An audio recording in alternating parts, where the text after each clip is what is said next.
Bonjour à tous, on commence ce tour de la presse sportive en Angleterre avec hier la suite des 32e de finale de la FA Cup. Et alors que West Ham s'est difficilement qualifié sur la pelouse de Stockport, pensionnaire de 5e division 1-0, un événement est venu interrompre la rencontre quelques minutes. Comme le rapporte The Times, des feux d'artifice ont été tirés depuis l'extérieur du stade aux environs de la 15e minute. L'arbitre de la rencontre, Mike Dean, a été contraint d'arrêter le match car avec le bruit, il n'entendait plus ses adjoints dans ses oreillettes. L'incident a duré quelques minutes avant que le jeu reprenne.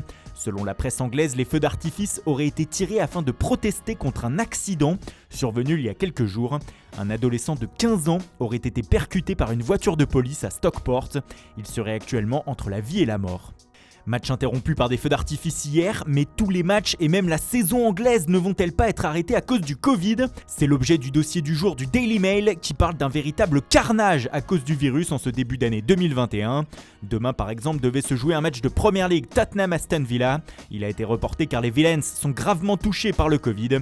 Alors les instances du championnat ont décidé de décaler à la place un nouveau match. C'est finalement Fulham qui se déplacera ce mercredi à Tottenham, ce qui provoque la colère des Cottagers qui n'ont été prévenus qu'hier. Plusieurs instances s'alarment aussi des augmentations de cas au sein des clubs et voudraient réfléchir à de nouvelles mesures pour les joueurs. Selon le Daily Mirror, les scènes de joie que l'on voit après chaque but pourraient être interdites sous peine de sanctions pour les joueurs y participant. Ce n'est pas une blague.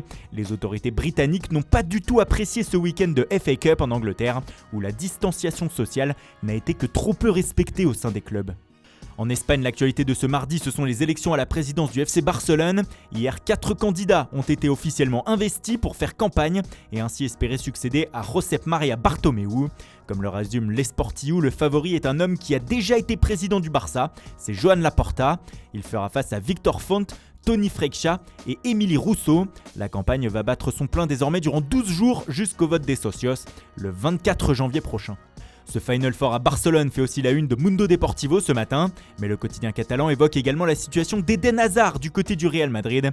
Le Belge brille depuis son arrivée, plutôt par ses absences, ses blessures et donc son inconstance, ce qui selon le média commence à véritablement irriter les supporters du Real.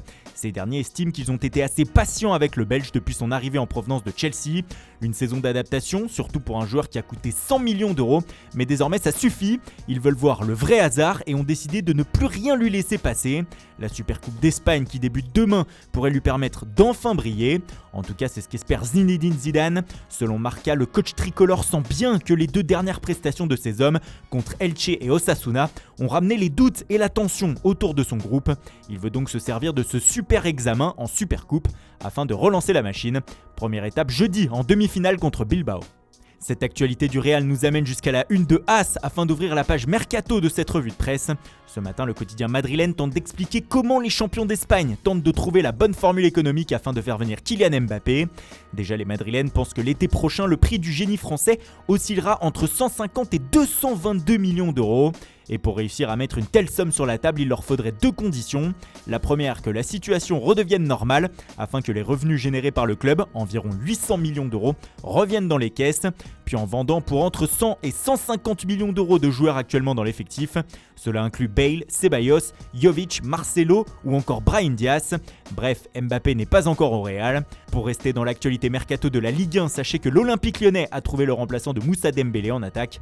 L'Algérien Islam Slimani va débarquer aujourd'hui à Lyon depuis Leicester afin de s'engager avec le leader de la Ligue 1. Il arrivera libre et signera un contrat d'1 an et demi. Il passera sa visite médicale ce mardi avec l'OL.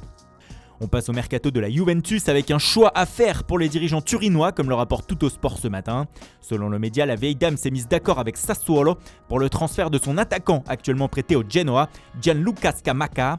Mais désormais, la Juve va temporiser sur ce dossier puisqu'elle veut savoir si elle a la possibilité ou non de peut-être faire venir le buteur du Napoli, Arkadiusz Milik.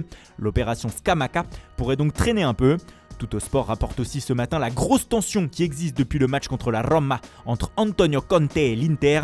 Le technicien italien serait sur la sellette, lui qui n'arrive pas à suivre le rythme en tête de la Serie A de l'AC Milan, mais aussi qui se plaint beaucoup dans la presse du manque d'investissement sur le mercato de son club. Voilà, c'est tout pour ce matin. Merci pour votre fidélité, bonne journée à tous et rendez-vous dès ce soir pour un nouveau journal du Mercato.